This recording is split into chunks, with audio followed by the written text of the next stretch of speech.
Alrighty, people. Welcome to How to Write Your Way Through Writer's Block. And let's go to the screen with the class so I can go one by one through your questions. So I had these amazing surveys that were all about writer's block, writer's block, writer's block, writer's block, writer's block. Okay. The first question that I'm going to cover is how to find characters, voice, and authentic dialogue. Now, what I learned, and I talk about it in my TED Talk, is that when I went to the page to write, I would put pen to paper and my hands would start shaking and I would start sweating. And I would write 2 sentences and then I would put my pen down and feel like I wanted to cry. Or I would try the next day, I would come to the page and I would write down what I thought was a story. And then when I finished reading it, I'd get to about 1.5 pages. What I realized is I just wrote an essay of feeling and nothing happened. And I thought this and I thought that, and then he went to the store and I thought this and I thought that. There was no dialogue. It was simply me giving exposition. There was no action, there was no plot, there was nothing. And I wrote about 50 pages of that. And I couldn't figure out how to break free of it. Because when I would write in a character's voice, there was something that happened between what was in my head and what I felt like I should write. Like my writing should be appropriate. My writing should be perfect. It should be good. It should have great grammar. It should have great structure. It should be perfect because that's how writing looks on the page. And what I was missing is that the way you speak is the way you write. So let me say that again. The way you speak is the way you write. The way that I just told you what it was like for me going to the page. I had a beginning, middle, and an end. I told you what it felt like. I would sit down and write, then I would write, and then at the end, I would discover that I hadn't written a story, I had written an essay. That's a story that I just spoke. From my authentic emotional experience of what happened, how I felt, what I tried to do, when I failed, and why. So it occurred to me, why don't I just listen to myself speak? And I started recording. I would write the morning pages to get out all my fears, 3 pages longhand without an agenda. And then I would talk into a recorder about what I was feeling. And then I moved it to the next level, which was I would talk in a recorder about the first time I felt like this. So I would talk about my feelings and then I would recall another time where I felt this kind of fear. And it had to do with confronting my parents about a certain event when I was little. And so I recorded that story. And I continued like that, just writing down in my morning pages without checking it, what was happening. And then after I looked at the morning pages, whatever I wrote there would trigger a story. And then I would tell that story into a recorder. I did this for months. I never went back and edited. I never changed anything. I then had the pages transcribed. I had a friend type them up for me. And I realized I had written themes and monologues in the recording based on what I had written in the pages. So the pages gave me the freedom to just do it crappy and write whatever came up without being right. And what the pages did was then trigger me beginning to tell a story. And I realized that I tell story by talking first. You know who else does that? Mark Twain, the second half of his life. All of his books were written from him recording, and he had a secretary there who would transcribe what he was saying. And those were his books. Pudd'nhead Wilson, all the Mark Twain stories came from recordings. So the first thing I figured out was, let me put this into a kind of technique so that I can freaking write. And in my TED Talk about rewrite your story, I talk about how I learned from the morning pages and this process of dreaming out loud, what I wanted to write and how I wanted to write it. Because the story that wants to be told lives inside of you. It's already there. You're just getting in the way of it coming out. And what the dreaming out loud technique does is it allows you to listen to the story that's already within you. Raina Maria Rilke says, listen to the story that must be told. Not the one you think should be told, the one that must be told, because it's already inside you. You wouldn't want to write if there were not a story in you. Just like you wouldn't want to act if there was not a story about life that you had to tell. You wish for something because it's what you're supposed to be doing. You're just getting in the way of getting it done. So what the morning pages in this dreaming out loud technique taught me was that all I needed to do was listen to my own intuitive wisdom. It was already there. And that's what I call the deeply connective listening. So by recording, just free form, what I'd written about in the morning pages, I then got a chance to listen to myself as a character. That's what the recording did. I was like, oh, that's a character. The way she constructed that sentence. Her take on that is unlike anybody else's. Recording myself and transcribing it allowed me to look at my speech as writing. And that's listening to your characters. The other way that I learned to listen to the characters is then to interview people. So I would tell a story about the first Christmas that I realized I was a Black girl. It's because my dad got all toys with Black pictures, Black dolls for the first time ever. And it was like magic.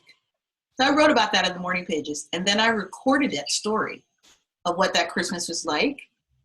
And then I will transcribe that, and I looked at it and I was like, I wonder how my mom and my dad experienced this story. So I asked them and I recorded what they said. So now I had the same story from 3 different people's points of views.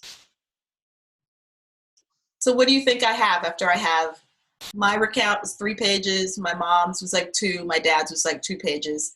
That's 5, that's 9 pages. What do I now have? Anybody? A scene from a play. Yeah, I have a scene. I have 3 people telling the same story from their perspective. I transcribed it and I created a scene. I just cut and pasted what they said. Because see, I had a story that was driven by what was important to me emotionally. And that's what I learned from the morning pages. What makes me feel deeply? What do I care about? What do I love? And that's what we'll be doing in the Writers Retreat.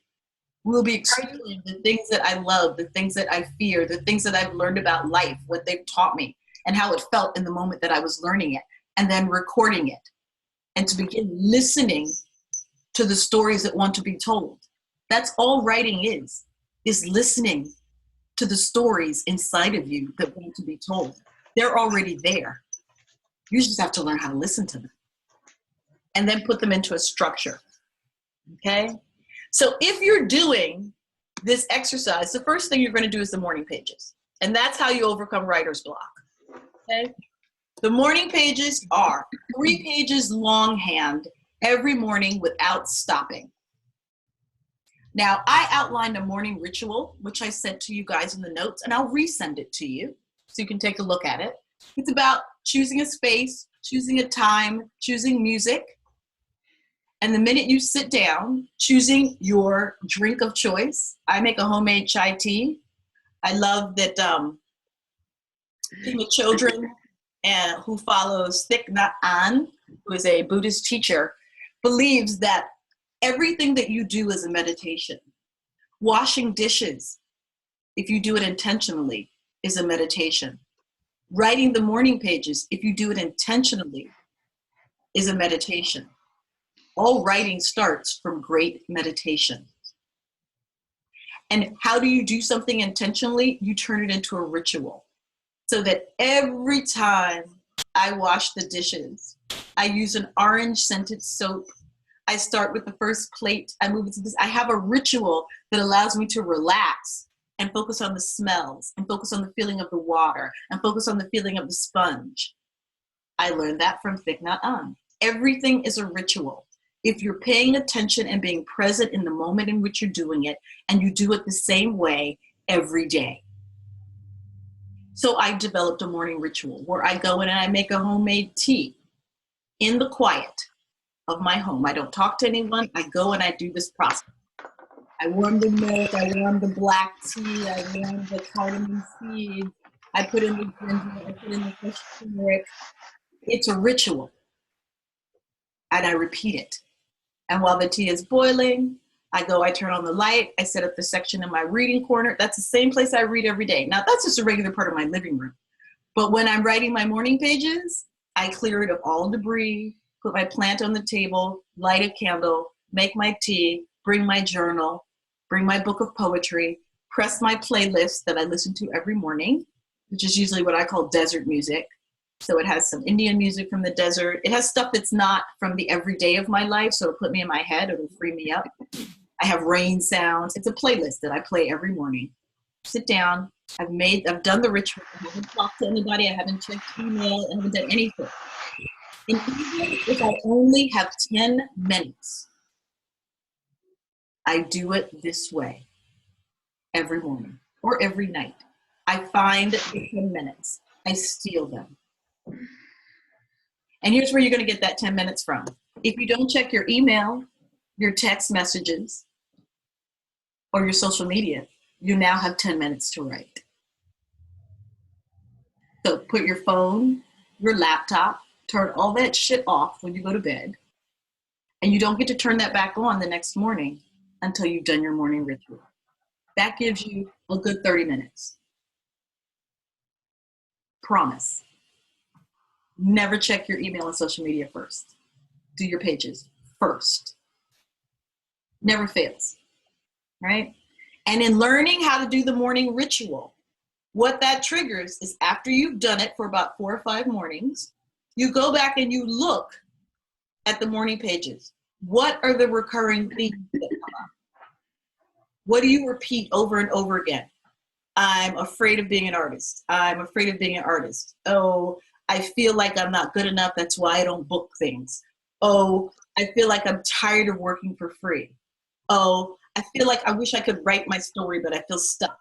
What continually comes up for you?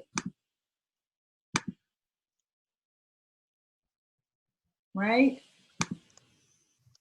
April, are you asking yourself because I feel like my morning pages for the last, whenever I write for a consistent amount of time, and then I don't, and then I come back, and I feel like the last 3 times I've done morning pages, they're all about either how tired I am or what am I going to write about today, or like what is today going to be, like, you know what I mean? Like it's all.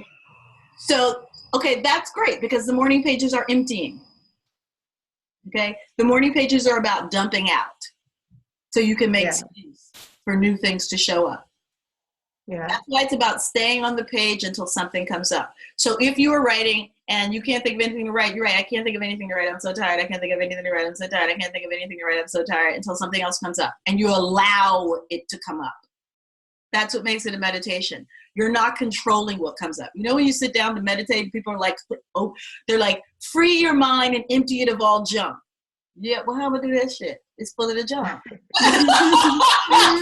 Which is why before I meditate, I use the morning pages to dump out the junk.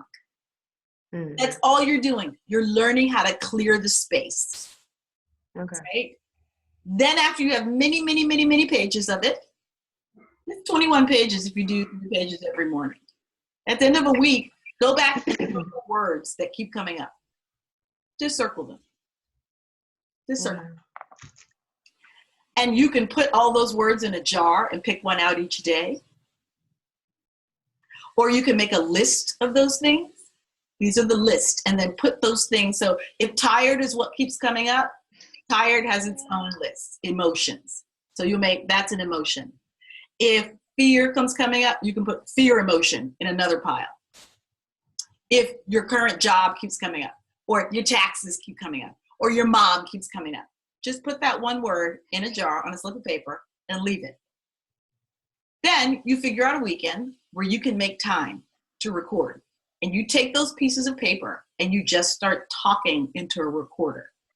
And what I have found about connective listening, what triggers someone to speak is if you ask the question, when was the first time you ever felt that feeling? Not the feeling, the event. What happened the first time you felt that feeling? And in that recorder, tell me the story of that first time in the recorder. It doesn't have to be perfect. You don't have to, you can figure it out and remember it as you go along. The recording is just like the morning pages. You stay on the recording until something comes up for you. And you keep talking. And you keep talking. This is your first rough draft, right? You have to write 500 pages to get 100 good pages. Your recording is the beginning of those 500. Well, the morning page is the beginning of the 500 pages, right? You're moving into the second stage of that and getting your next 250 pages by doing the recordings. And you do it without editing. I wouldn't even transcribe it until I had a good 100 pages. You do it without editing. Okay? So you now have morning pages. From those morning pages, you have created lists of things that came out of the morning pages. I usually like to divide those lists up into, and then you guys, I'll just say it. I usually like to divide those lists up into categories. 100 things that I love, 100 things that I fear, 100 things that make me proud, 100 things that make me sad, 100 things that make me fall in love. You can put them in categories or not. But if you're pulling them from your morning pages, they are going to be individual words which create lists that you just put in a jar, and you will pull a piece of paper from that list and you will talk. Because the things that keep coming up for you emotionally are where the stories live. Those are your recurring emotional chords. Those are the things that worry you, that concern you. Those are the life lessons that you're trying to work through. Those are the fatal flaws in you, the broken places that want to be healed. That's all Dreaming Out Loud is about. Where are the places in me that wants to be healed? And storytelling is the greatest healer. Writing is the greatest healer. That's why the medium of film and storytelling is so powerful. It gives people a place to heal, to see where others have failed, fallen down, gotten up, and lived to tell the tale. That's it. And then you start asking the questions, which is what we will do at the Writers Retreat. There are 4 major life questions that I ask you that you can only answer after you've done the first 2 steps. And when you answer those 4 questions, that will be the seed of the first story you're going to actually write. Now, you've probably already written it in the morning pages, like I discussed in one of my emails. I had already written Good Bread Alley in my morning pages over 3 years. So that by the time I sat down to answer the questions as the characters, I was like, oh, I could just pull that scene I wrote about in pages 40 through 60 last year. It's already in you because you've been writing it every day. So when I sat down to write the first draft, I did it in a weekend because I've been writing it every day for 2 years. For 20 minutes, 10 minutes, 15 minutes, 30 minutes. When it got down to the 3 weeks of the Writers Retreat, I turned off social media altogether. Yeah, I mean, people do it, I guess, but. Stephen King writes every day for 6 hours. He just sits. And that's because he has books now, right? When he figured it out, if you read his biography on writing, he did it after work. He did it on his lunch break. Yeah. But he just sat there until something came up, and he didn't do anything else. He didn't answer phones. He didn't talk to people. I can't write a novel every day. I do morning pages every day. When I'm going to write a script, I then apply for a residency and go someplace, and all I do for that weekend or those 4 days is write. I write in chunks like that. But I write the morning pages every day, so the chunks become really productive because I've been writing a little every day. That's the process that we're going to look at during the retreat. I just want to pull up this page again and make sure I stay on task. Okay. So you guys can see my screen, yes? No. No. No, that's bad. You should be able to see my screen. I guess I have to share my screen with you, huh? No. That might help. Okay, great. There So, we go. so that's what we're going to be looking at.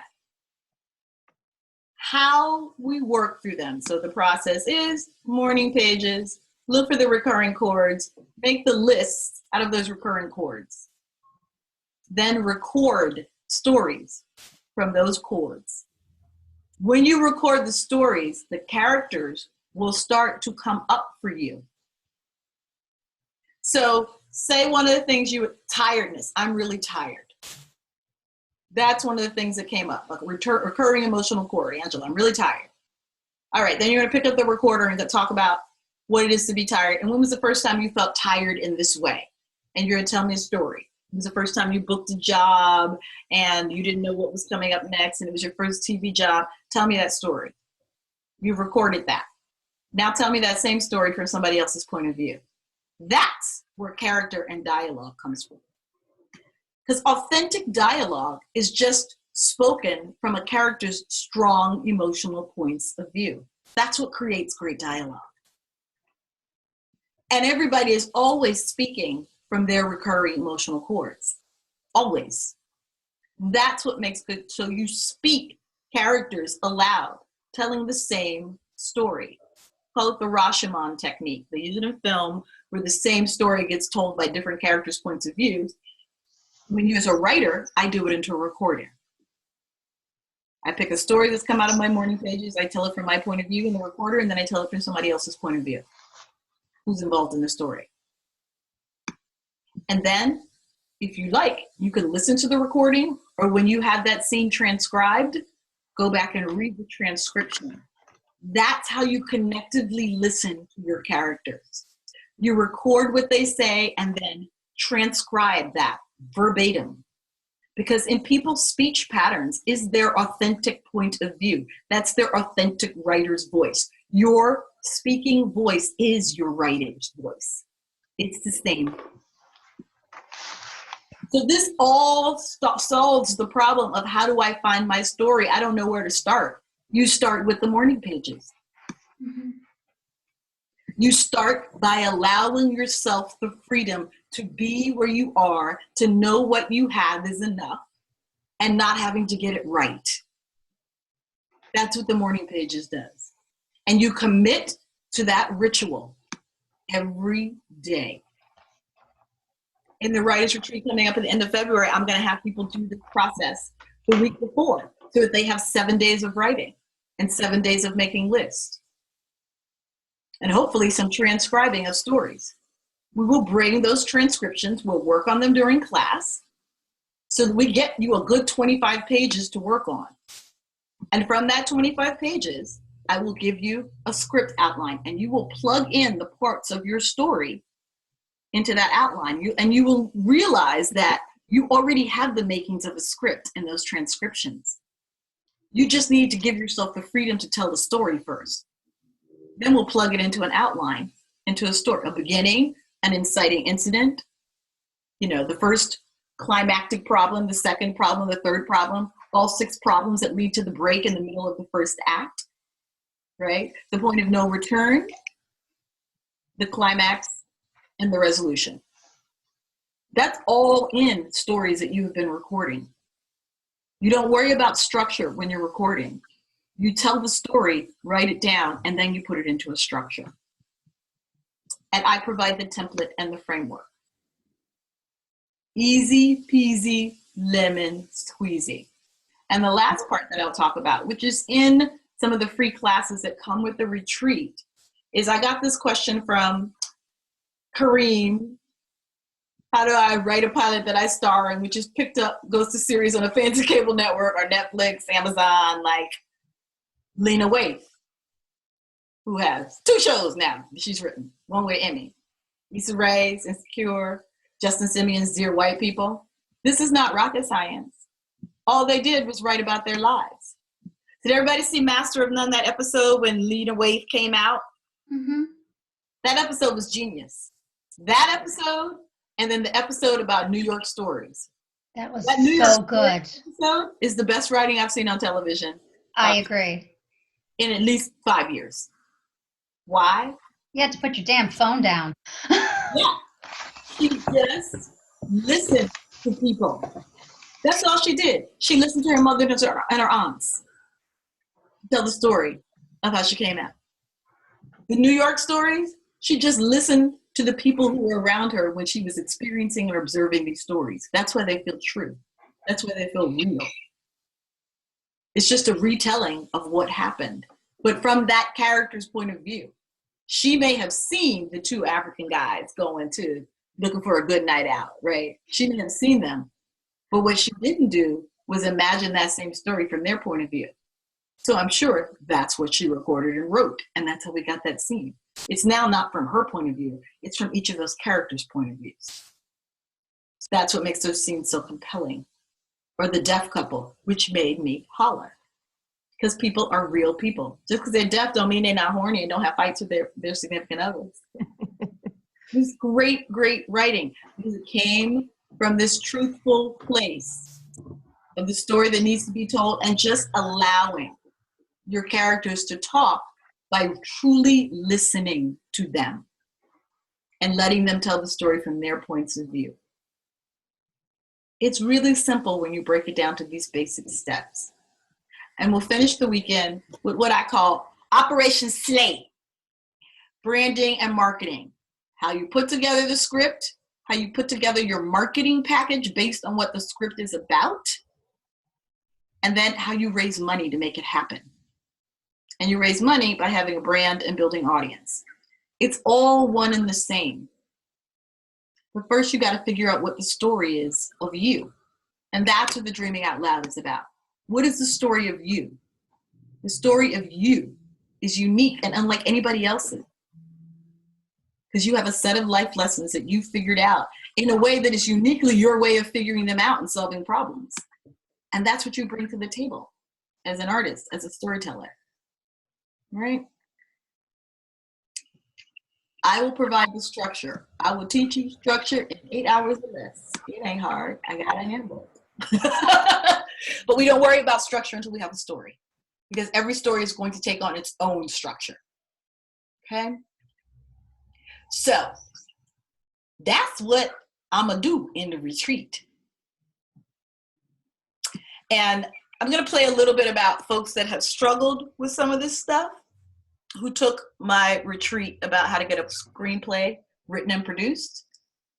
And I'll let you listen to a little bit about what they say. I mean, I have nothing but good things to say about the past. What's it been, 16 hours of intense writing and asking myself the hard questions. And April has just really transformed, I think, my ability to work independently as an artist entrepreneur. I'm ready to go back to my scripts. I know what I'm looking for in my own work so that I can self-evaluate. And now I'm just ready to hit the ground running, and I'm really excited. Hi, what's your name? Milsa Reyna. And so, how was the writer's retreat for you? It was wonderful. This is actually my second writer's retreat with April. The first one, I was much more timid and didn't know what I was doing. The second one, I definitely came with a purpose. And what was one of the more concrete things you feel like you could take home today? Build your audience and get to know them. To what end? To every end. So just know what they read, what they consume in entertainment. Find them, go to the venues, meet them, interact with them, give them free things. Always a constant engagement of the audience. Thank you, Milsa.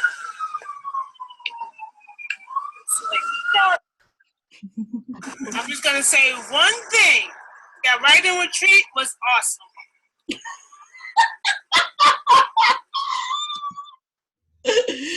Okay, you guys can go back and watch the rest of those at your leisure.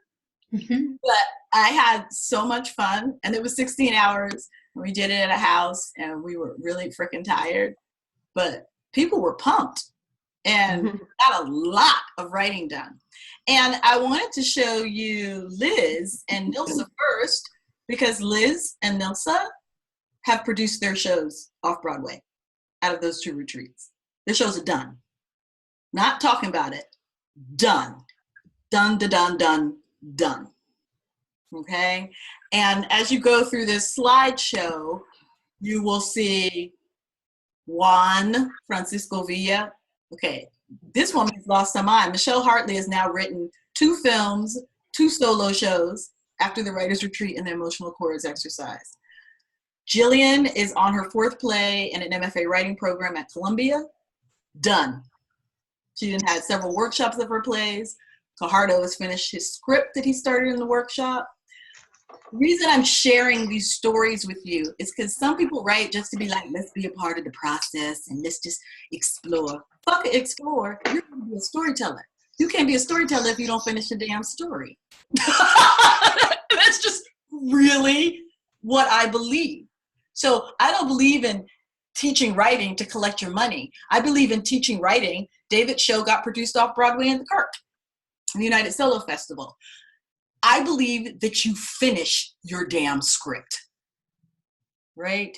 I believe in giving artists the tools, not to just talk about writing, not to just think about writing, but concrete tools to finish. Ron has now written a web series, 2 plays. He's getting ready to produce a TV show. Like, it's done. I believe in giving you the tool to run with what I've taught you and finish it. I believe in creating an environment where it's easy to get that done, because I allow people to have payment plans. You ain't got to give me $500 up front. You give me $200 here and then $200 there until it's finished. What's important is that you start writing. And I send out the free stuff to give you all the tools if you can do it on your own. If you can't do it on your own, then I have the retreat where I can give you a structure and push you for 16 hours and you can finish it, right? Or you can at least get the bones laid out, which is what would happen in a 16-hour retreat. So money, don't worry about it. Start writing. All you have to do is come up with an installment payment and then work on the rest of the payments. If you can't do the installment payment, email me and tell me why. We'll figure out something else. The point is to get you writing and finishing, because I'm tired of the stories that are currently in the world. They're lame and they're working my fucking nerves. So it's my personal mission to give artists who actually have a story that I want to hear a place and a structure in which to get it done. I'm about finishing your story, producing it, and getting paid well to do so. Not waiting for somebody else to give you 2 cents to workshop your shit for 2 years. I don't believe in that. I believe that you are the CEO of your career, and I'm giving you the tools to get that done. So, in addition to the retreat, which is February 24th to 25th, 10 a.m. to 5 p.m., there will be a live 2-day writers retreat. You can come sit in my house and do the morning ritual and have some golden turmeric tea, or you can do it online, just like we're doing the Zoom. And if you can't do the live retreat, you can buy the recorded 2 days writing retreat. And you get all of the classes with it. Now these classes, these 90-minute webinars that I've created, you will get them after the retreat. They are 90-minute recorded classes that will help you build on what you learned in the retreat and guide you through the process. So how to use the outline to learn solid narrative structure. I'll go step by step through the outline to teach you how to plug in the elements that are already in your story. The next class is about the inciting incident. What is the incident that starts your story? What triggers your story? Is it 911? Is it the towers falling? Is it your brother came out to everybody over Thanksgiving dinner? What is the inciting incident and how do you use that to catapult your story? It also helps you with what the fuck should you write about and the emotional chords, right? The 5 major ingredients for a magical story. I kept getting this question in the writing. The magic is when you write from your emotional chords, truthfully and deeply. So you spend time exploring those chords and finding out the magic of your story through those chords. It's in the discoveries that you've made in your recurring emotional chords. That's where the magic lives. Then my favorite class, which is a direct result of Julia writing me in her survey, what the fuck do I write about? I love it. So Hey, start writing. glad to help. It's a 90-minute class, and I will give you like some 10 kick your ass tips that you can do right there in the moment to get you out of your head and get you on the page, right? And then the 5th class is how to build a character in 90 minutes or less. And that's where we use the connective listening technique. And it's a focus just on connective listening. Okay? And you leave with all these handbooks. It's very exciting. It's very exciting. I'm excited. So, option 1 is a live online class. You get it today, save $100. It is $6.99. And you can pay for it in payments every 2 weeks, $174. Every 3 months, $233. Is that right? I think that should be every 3 weeks. Oops. Every 4 weeks, $349. Right? I'll make that change today. It's regularly priced $7.99. So for this deal, it's $100 off. Or you can get the recorded, which is $4.99. Cheap, cheap, cheap. Pay it at your leisure. Take your time. $124 is the lowest payment. Do that today. It's yours. The live writers retreat is half full. There are only 4 spaces left. So I work with a small group, no more than 12 people. So you got 4 spaces, people. Make it happen for yourself. Do it, go, get the bonuses. This class will never be this cheap again. And these 90-minute webinars are $99 classes, each one. They'll never be free again. So, snooze, you lose. That's all I got, people. I tried to break down this process to make it as simple as possible. Clear? Was it clear for you guys? Mm-hmm. How you work point by point? Can you go back through the emails that I sent you? And I'll send you some more stuff. And the videos that flesh this out. That's basically, we will take our time for 2 days figuring this who out. I also do a private coaching group, but that's for writers that have taken the retreat. So we can talk about that later, because that's a lot of work. Angela started that, the mastermind group. It's a lot of work, huh, Angela? Yeah. It's like 2 to 4 writers in a room for 10 weeks. And I'll be like this. But Angela went from writing a short film to a feature. Yep. And then she looked at me and she hated me, but it's going to be a really good feature. I was like, what's this? It's not a short film, because maybe you could, Angela's like, no, it's a short. I was like, it's short. Yeah, maybe you could do it, but what you're struggling with is it's a big story to try and put in 15 minutes. It's short! It's not short. It's not short. It's not short. The little voice was like, it's not short? I was like, I mean, you could make it. Same amount of work making a feature, but you can make it a short. If you want to be on the screen for 15 minutes, can't nobody give you an award for that. But like, do. Yeah. And she was like, check out a feature. I was like, yeah. Oh, where I can play all of me? Because who knows you better than you? So she went from writing a 15-minute film to a feature so she could get her Oscar. Okay, and then in between getting her Oscar, she would go back and be a drug dealer for John Singleton on Snowfall and have lesbianic tendencies. What I like is that she could be fierce. She could have on high heels and Chaka Khan hair and Chaka Khan clothes and have a girlfriend and a boyfriend and a full-time job. You see, that is that's gifted. She's gifted. She's gifted. I was like, she going to work full Chaka Khan hair. Getting the afro out big like that every day is work. Okay? People be like, oh no, I'm just gonna do my perm. A perm, you just got to wrap. Her character come out full Chaka Khan every day. Every day. Gun in purse.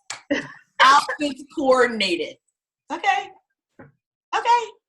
You have special slippers for being outside. Okay. Now that is a character. And John Singleton is a genius for writing that character.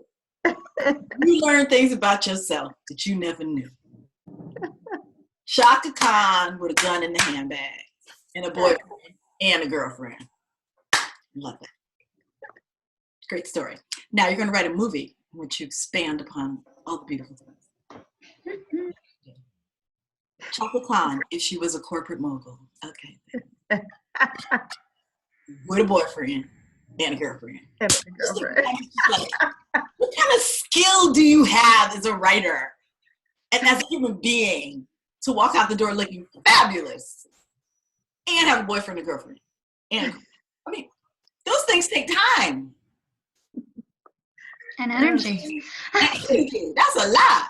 Yeah. Once they got staff. If she only got a husband and some kids, she got staff.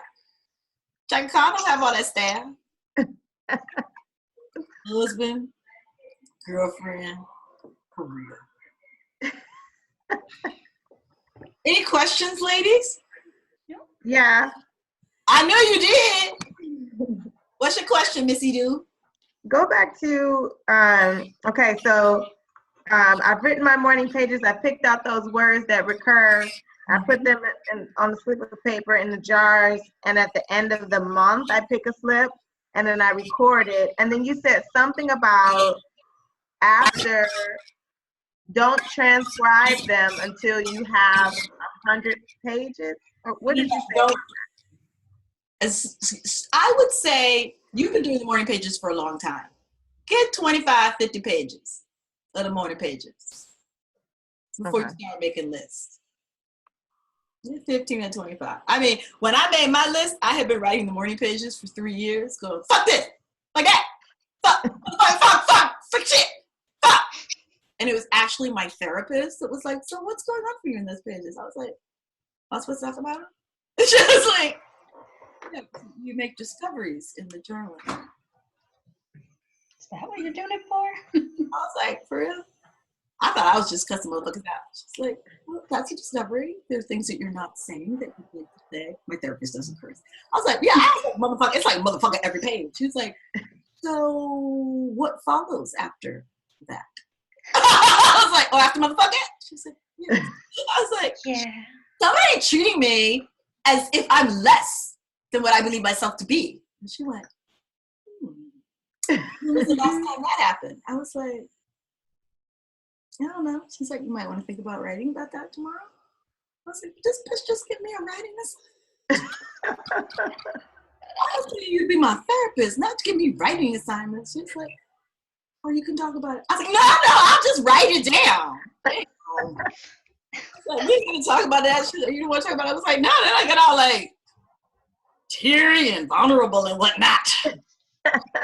She said, oh, we don't want that. I was like, you know what? And she said,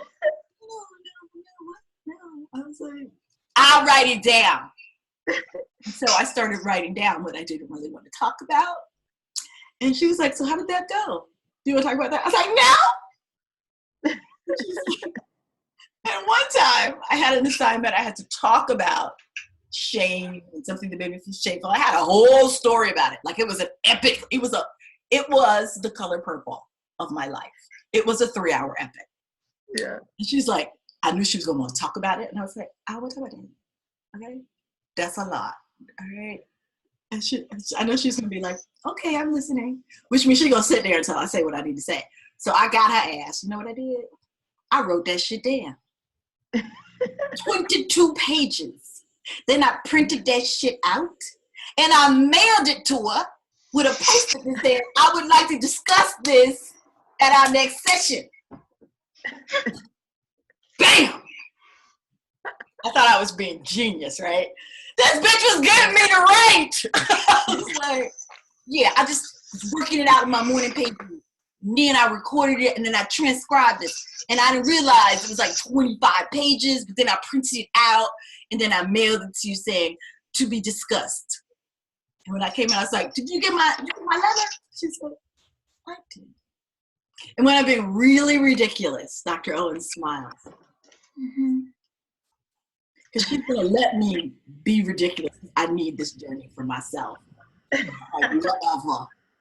And she said, so tell me about that section right there. I was like, it's in the pages. I know what you wrote, but why? And I was like, because that motherfucker did such and such and such and such. All I did was retell her it was in the story. But it was like the telling of it that I needed to do. It's just like, huh, that's a really interesting story. Oh, I should write a play about that. She didn't say, you might want to write a play. She just said, that is compelling. I made that discovery. And that's what I do with my clients. What's the story? Because if you tell the story, you'll figure out what the lesson is yourself. That's all good therapy is. Getting you to channel your own intuitive wisdom. You just haven't learned to listen to it. You are the most important character. All the characters come through you. All of them.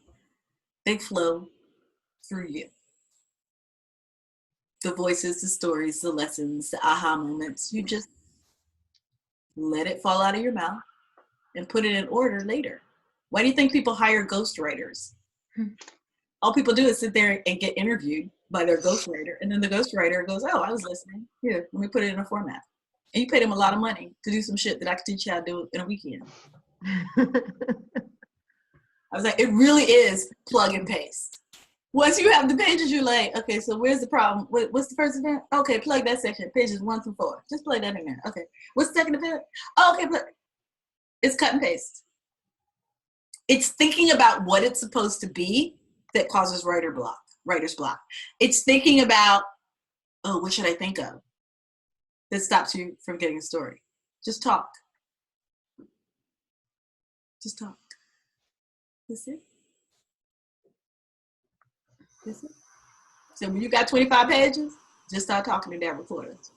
Tell me a story about what's on that slip of paper. Because there's a story behind it. What are you doing that's making you tired? It's a particular kind of tired because you wouldn't be writing tired all the time. If it wasn't a particular kind of tired, there's something about that quality. It's, being in charge of your career and being a movie star. I'm sorry. A television star is overwhelming and I'm scared, but it's great. Oh, okay. Oh, what's behind that? Oh, I'm so tired. What if I never work again? So what I'm going to do is I'm going to work extra on this job. Okay, I'm going to learn my lines, everybody else's lines, and all the other scenes. And then I'm going to come so prepared because I need to get a job after this. What's driving that tired? It's a different kind of tired. You've been tired doing plays. What is the trigger that makes this character of Angela tired? There's a particular trigger. Because you do lots of things that make you tired. You run around LA and go to fucking auditions. I did that for 2 weeks. I wanted to kill myself. I was like, oh my God.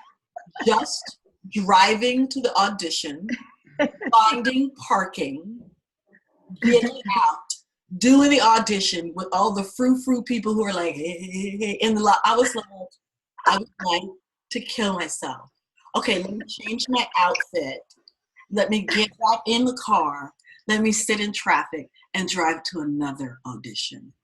Oh my God. 2 auditions, 9.5 hours later. Never mind the 2 auditions are like a 20-minute drive from each other. It was a 10-hour day. I wanted it for myself. I was like, who does this? Who does every day? I think I'm gonna die. No. I'm doing a solo show every day that I have to drive to. No. I was like, that's exhausting. What is it about actually being a series regular on a primetime TV show, the thing you have dreamed about all your life since you was a widow girl? You do it. And now you're tired? Why are you tired? Something about that tired. Something about, we all like, I'm trying to blow up and be a movie star. Okay, you are one now. Now what? That's how people commit suicide and be high. do drugs when they're at the top of their stardom. There's something behind that. There's pressure that you're putting on yourself. It's driven by fear. And once you learn the lesson behind that, you will have solved a whole bunch of problems. And then you can write 13 feature scripts, and then you can star in them and high level to go do all the takes so you don't get tired and you just come out of your trailer for rehearsal and then you'll see me do in one take. If you smart. That's how I did a solo show. I was like, I'm not gonna be up here being tired. I can't be doing this over and over again. We need to stand in to run lines so y'all can like her. I'm gonna lay down. I'm never like, bitch, you're in the theater. It's a solo show. How do you have a stand in? I was like, because I'm me. I also deserve a car to and from the theater because I'm gonna be talking for 3 hours every day. Press bucket releases. I do press all during the day, and then I go do the show at night. What? No. I need a stand-in, and you're gonna have a stand-in too. When you figure out what makes you tired, right? For me, what makes me tired is the process of trying to get it right. Because for my money, I've done all the emotional work privately. I actually don't do my work in rehearsal. I do my work in my morning pages at home. And then I have a performance that I do it at home that's private, that I don't share with people. And I have a warm-up before my performances. And I ask that they always give me space. And that's an hour warm-up. That's where I do my work. I don't do my work in rehearsal. Other people are like, I'm going through the process. I was like, I didn't process. It's done. Behavior created, arc done. I learned that from the director, Surrett Scott, who was like, you know how to do this, just plot it out. And then I plotted out, and then I come and I was like, oh, so page 48, I was supposed to figure out what I was trying to learn on page 13, and then I create this behavior. And she was like, she looks at me, she said, girl, get out my face. Because that's what she'd been telling me from day one. And the director already knew where we needed to go. My ass is like, she's like, maybe some of that could come out in the rehearsal room. I was like, yeah. I was like, it will be in the performance. She's like, well, what about the other people in scene? They might need something from you. I was like, the Gravatt told me, this rehearsal here, this is all fine. Y'all laying off booking shit, that's fine. But when the lights come up, baby, it's on. Whether you there or not. And she strolled right on the stage and leave motherfuckers behind if they're like, leave you there. Do you hear me? And start the show when the lights come up. And you ask me running too much. She's like, I told you. When the lights come, it's on. Because my work has been done. That way you won't be tired.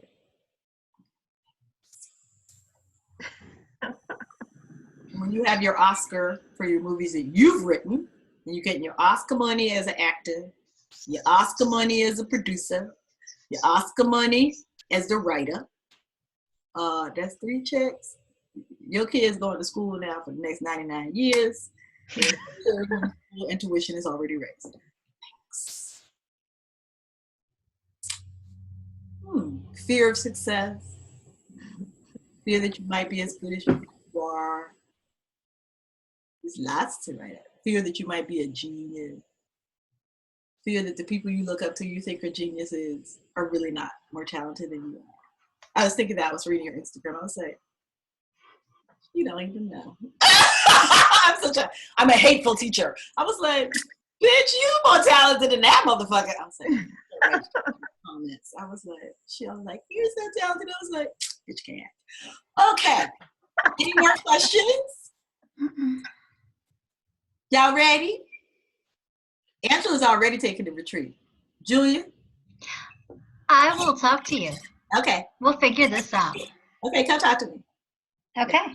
Okay. There's a bunch of people waiting for this recording who've been emailing me out the box. So I'm going to stop now, transcribe it, and load it to the page. All right, kids.